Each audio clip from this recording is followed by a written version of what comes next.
Hey everyone, and welcome back to the channel.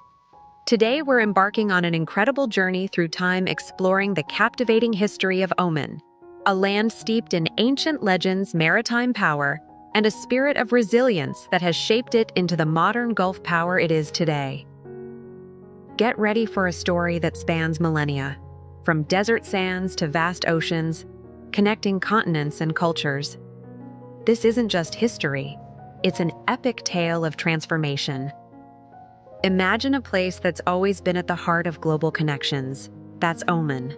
Nestled on the southeastern tip of the Arabian Peninsula, it's been a crucial bridge between Africa, Persia, and India for thousands of years. Think about it. A crossroads of trade, faith, and power. Oman's story is a testament to its people's ability to adapt, innovate, and thrive, evolving from an ancient trading civilization into a powerful maritime empire and eventually the prosperous sultanate we see today. Now, let's rewind, way back before the dawn of Islam. You might be surprised to learn that Oman was home to some of the world's earliest civilizations. We're talking 3000 BCE. Archaeological sites like Bat, Al-Qudum, and Al-Ain reveal a fascinating past. To the ancient Sumerians, this land was known as Magan, and it was a major hub for copper mining and maritime trade. These ancient Magan people weren't just digging up copper. They were building sophisticated trade networks, supplying Mesopotamia, Persia, and even the distant Indus Valley. This early start laid the foundation for Oman's enduring legacy as a nation of ingenious traders and skilled sailors. They were pioneers of global commerce. Fast forward a bit to the first millennium BCE. Oman's strategic location along the Arabian Sea became even more vital. It was the linchpin for trade routes connecting East Africa, India, and Mesopotamia. Omani merchants were legendary for their navigation skills, masters of the monsoon winds, using them to carry precious frankincense, myrrh, and spices across vast, open oceans. And speaking of frankincense, southern Oman's Dhofar region was known as the land of frankincense.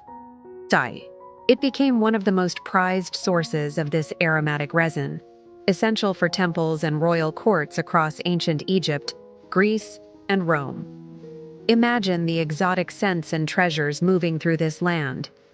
Before the arrival of Islam, Oman was a fascinating mix of local Arab tribal rule, often influenced by powerful Persian empires like the Achaemenids and later the Sassanids.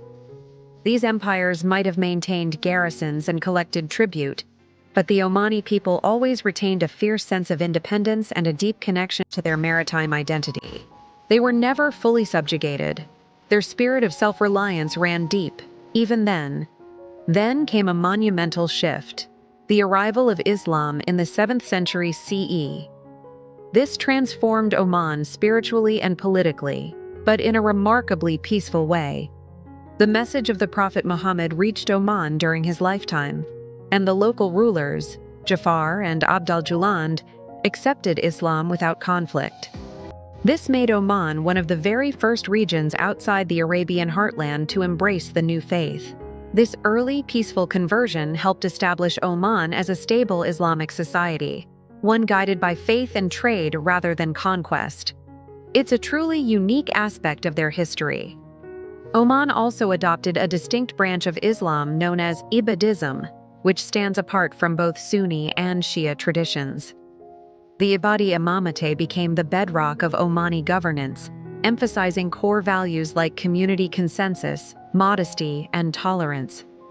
This imamate system even had a semi-democratic structure, where religious scholars and tribal leaders collectively chose their imam. It was a forward-thinking model that prioritized communal well-being and shared decision-making. Now, from the 8th to the 15th centuries, Oman's fortunes ebbed and flowed with the tides of trade and occasional conflict. Its coastal ports, places like Sohar, Sur, and Muscat, absolutely thrived as bustling centers of commerce, linking Arabia, Africa, India, and even far-off China. Omani sailors were renowned across the entire Indian Ocean. Legends like Ahmad ibn Majid, a 15th century navigator, were instrumental in advancing Arab seafaring knowledge. They were the world's explorers, charting courses and connecting distant lands long before many others. However, great prosperity often attracts unwanted attention. In 1507, the Portuguese, under the formidable Afonso de Albuquerque, seized Muscat. Their goal was clear: control the lucrative Indian Ocean trade routes. For over a century, the Portuguese held key Omani ports, building imposing forts to dominate commerce and suppress any local resistance. Their rule was notoriously harsh, sparking deep resentment among the Omani people who valued their independence above all else. But the Omanis are nothing if not resilient. In the mid-17th century, under the leadership of the dynamic Ya'aruba dynasty, Omani forces rose up. By 1650, they had successfully expelled the Portuguese, liberating their lands and becoming one of the very first Arab nations to reclaim its independence from European colonizers. This wasn't just a victory, it marked a turning point. Under Imam Sultan bin Saif, Oman not only liberated itself, but also embarked on a remarkable phase of maritime expansion, setting its sights beyond its own shores. This was the era of the Omani Maritime Empire. Throughout the late 17th and 18th centuries, Oman became a dominant force, rivaling even European powers in the Indian Ocean. The Omanis captured vital ports like Mombasa, Zanzibar, and others along the East African coast, establishing an incredibly powerful trade network that spanned Arabia, Africa, and India. They controlled the trade in ivory, spices, and unfortunately, slaves, with Zanzibar emerging as the empire's wealthiest and most strategic possession. This period showcased Oman's incredible reach and influence. The Al Busaid dynasty, founded by Ahmad bin Said al Busaidi in 1749, eventually replaced the Ya'aruba dynasty and, remarkably, continues to rule Oman to this very day. Under the Al Busaidis, Oman experienced both periods of great prosperity and internal divisions. While the coastal sultans ruled from Muscat, the interior tribes often maintained their allegiance to the Ibadi Imamate. This created a long-standing duality in Omani politics, a fascinating balance between the Imamate of the interior and the Sultanate of the coast.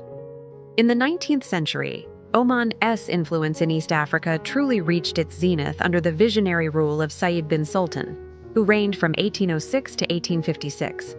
He made the bold decision to move his capital from Muscat all the way to Zanzibar, transforming the island into a global center for spice and, regrettably, the slave trade. Oman's navy at this time was among the most powerful in the entire region, and its diplomats were negotiating treaties with major global players like Britain, France, and even the United States. It was an era of immense international prestige for Oman. However, empires rarely last forever without challenges. After Said bin Sultan's death, a critical moment arrived. His sons divided the empire. Zanzibar became a separate sultanate under one son, while the Sultanate of Muscat and Oman continued under another. This division unfortunately weakened Omani power and marked the beginning of increasing British influence in the region. By the late 19th and early 20th centuries, Oman, while never formally a colony, became a British protectorate in practice. Britain controlled Omani foreign policy, offering support against the recurring internal rebellions, particularly from the Imamate in the interior. These were decades marked by civil conflict and a struggle for internal unity.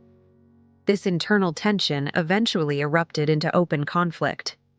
In 1954, the Jebel Akhdar War broke out, pitting the Sultan's forces against the Ibadi Imamate, which was supported by tribes seeking greater autonomy. With significant British military assistance, Sultan Said bin Taimur eventually crushed the rebellion by 1959, reasserting control.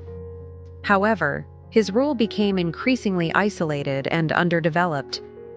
At this point, Oman was one of the most closed countries in the world, with almost no modern infrastructure, a severely limited education system, and very few hospitals. It was a land frozen in time, waiting for change. And then, everything changed in 1970. In a peaceful, British-backed coup, Sultan Qaboos bin Said al Said, the son of Sultan Said bin Timur, took power. This moment ushered in what is now famously known as the Omani Renaissance. It was a pivotal turning point that would transform the nation. Under Sultan Qaboos, Oman underwent rapid and breathtaking modernization.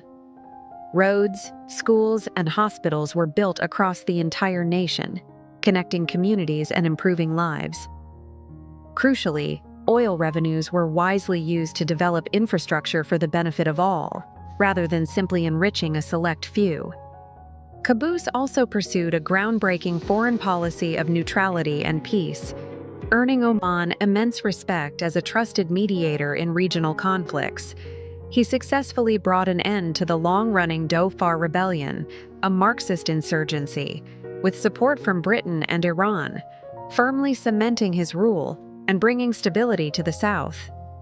Throughout the late 20th and early 21st centuries, Oman became a beacon of stability and diplomacy in a turbulent region. Unlike many of its neighbors, it consistently avoided wars and maintained friendly relations with both Western and Arab powers. Sultan Qaboos was a master of nation-building, promoting national unity, meticulously preserving Oman's rich cultural heritage, and carefully encouraging gradual, sustainable reforms. He left an indelible mark on his nation and the world. When the beloved Sultan Qaboos passed away in 2020, it was a moment of profound sadness for Oman and the region. He was succeeded by his cousin, Sultan Haytham bin Tariq al Said, who immediately pledged to continue his predecessor's incredible legacy of peace, modernization, and balanced diplomacy. And today, Oman truly stands tall as a modern, forward-looking nation. It honors its incredibly rich heritage while confidently embracing the future, serving as a vital bridge between the ancient and the modern, the East and the West.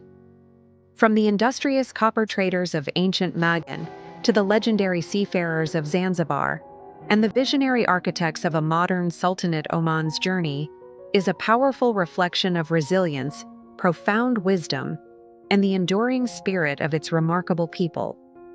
It's a story that continues to unfold, inspiring us all. Thank you so much for joining me on this deep dive into Oman's extraordinary history. I hope you enjoyed learning about this incredible nation as much as I enjoyed sharing its story. If you found this video insightful, please give it a big thumbs up, share it with your friends, and don't forget to hit that subscribe button and the notification bell so you don't miss our next historical adventure. We'll see you next time.